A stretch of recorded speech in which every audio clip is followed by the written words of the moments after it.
Assalamualaikum warahmatullahi wabarakatuh. Perkenalkan, nama saya Alicia Rafapella dari Prodi Ilmu Komunikasi dengan NPM 22360100023. Pada kesempatan kali ini saya akan mengerjakan salah satu proyek UAS dari komunikasi organisasi, yaitu mereview video Huta Bicara dengan judul Kontroversi Keputusan MK tentang Cawapres. MK dirusak KY dikumpulkan sejak tahun 2006. Pembicara dari video ini adalah Dr. Udoyono Darsono selaku praktisi hukum dan pendidikan UTA 45 Jakarta. Menjelang batas akhir dari pendaftaran Capres dan juga Cawapres, publik dikejutkan oleh putusan Mahkamah Konstitusi atau MK yang dinilai kontroversial nomor 90 tahun 2023. Dalam putusan tersebut, MK memutuskan bahwa kepala daerah di bawah usia 40 tahun dapat mengajukan diri sebagai calon presiden atau calon wakil presiden asalkan mereka pernah atau sedang menjabat sebagai kepala daerah.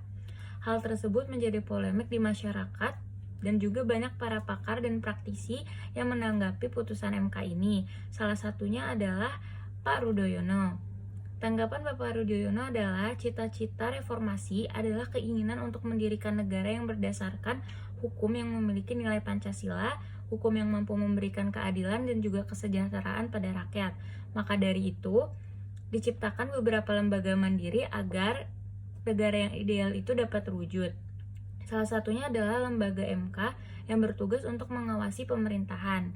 Tetapi MK sudah dirusak cita-cita dan tujuan reformasinya pada tahun 2006 bertepatan dengan keluarnya keputusan nomor 5 tentang Komisi Yudisial atau KY. Menurut Pak Rudoyono, hal ini adalah hal yang rancu karena MK memutuskan sendiri tidak ingin diawasi oleh lembaga KY. Namun hal ini sudah sangat bertentangan dengan sistem dari ideal sebuah negara dengan cita-cita reformasi. Keberadaan MK di Indonesia ini terasa seperti negara yang ada di dalam suatu negara. Namun kasus ini juga tidak bisa dikatakan sebagai penyalahgunaan kekuasaan karena hal ini juga tidak dapat dihadapi oleh pemerintah, bahkan presiden sekalipun.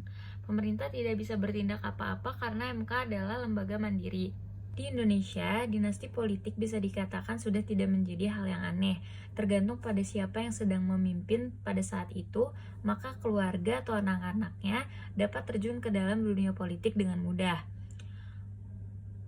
Jika ingin menyoroti persoalan ini hanya karena Pak Presiden Jokowi saja, maka hal ini agak rancu karena dinasti politik ini sudah berada di Indonesia sejak lama. Kita tidak dapat mendukung maupun menentang sistem dinasti ini karena di Indonesia memang faktanya jika memiliki kekuasaan, maka privilege bagi mereka untuk masuk ke dunia politik itu lebih besar. Tanggapan saya mengenai hal ini adalah keputusan MK menjelang pencalonan presiden dan wakil presiden ini tentunya lebih besar membuat terbukanya peluang sistem dinasti politik. Apalagi kasus nyatanya saat ini adalah calon wakil presiden salah satunya merupakan anak dari Presiden Jokowi dan anaknya yang lain maju di dunia politik sebagai ketua partai. Dalam komunikasi organisasi, terdapat konsep komunikasi politik di mana meliputi definisi, komponen, bentuk, dan juga ruang lingkup, serta manfaat komunikasi politik. Komunikasi politik memiliki peran signifikan dalam mempengaruhi opini publik dan membangun citra partai politik maupun tokoh politik tersebut.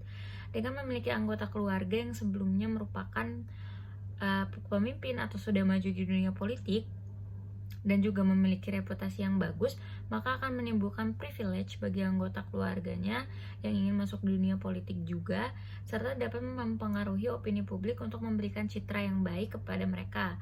Hal inilah yang menjadi salah satu alasan mengapa sistem dinasti politik di Indonesia berlangsung hingga saat ini. Sekian yang dapat saya sampaikan. Terima kasih telah menonton. Wassalamualaikum warahmatullahi wabarakatuh.